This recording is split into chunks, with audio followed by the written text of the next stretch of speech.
Alam mo ba kung gaano ka nakakatakot ang mabuhay ng walang kahit anong ipon? Isipin mo, isang emergency lang, pwede ka nang mabaon sa utang.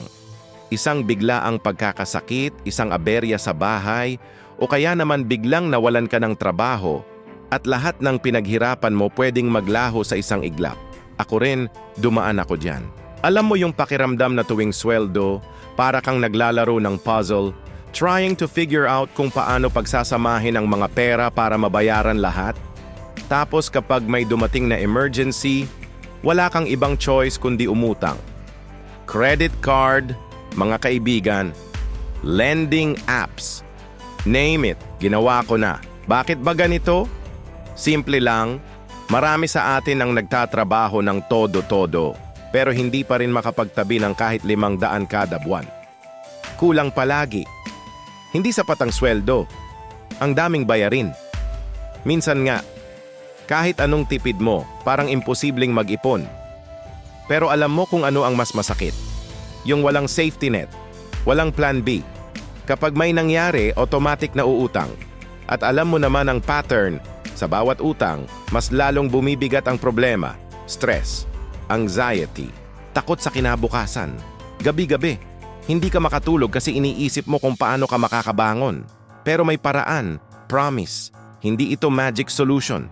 Hindi rin ito get-rich-quick scheme. Pero posible. Napatunayan ko mismo.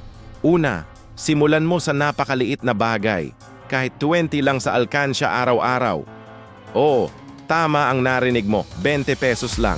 Sa isang buwan, yan ay 600 na.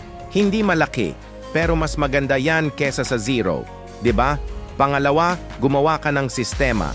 Pwedeng envelope system, isa para sa bills, isa para sa emergency fund, at isa para sa mga pangarap mo. Hindi mo kailangan ng mamahaling organizer. Simpleng sobre lang, okay na. Pangatlo, maghanap ka ng paraan para magkaroon ng side hustle. Hindi kailangan malaki agad.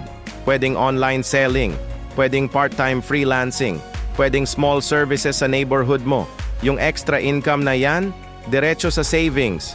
Alam mo, marami ang nagkakamali. Akala nila kailangan may malaking halaga agad, na dapat 50,000 agad ang target.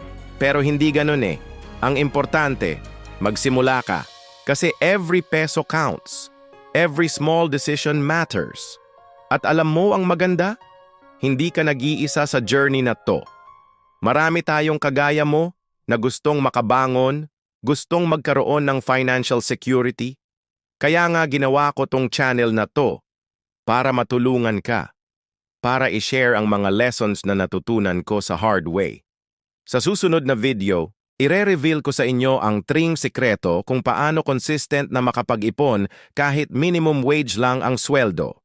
Kaya i-click nyo na ang subscribe button at notification bell para hindi mo tumamiss. Samantala, share mo naman sa comments kung ilang buwan ka nang walang savings. Walang judgment dito. Lahat tayo nagsisimula sa kung saan tayo naroroon. Tandaan mo, ang importante, ready ka nang gumawa ng pagbabago. See you sa next video. At remember, kahit gaano kahirap ang sitwasyon mo ngayon, may pag-asa. Magsimula ka lang.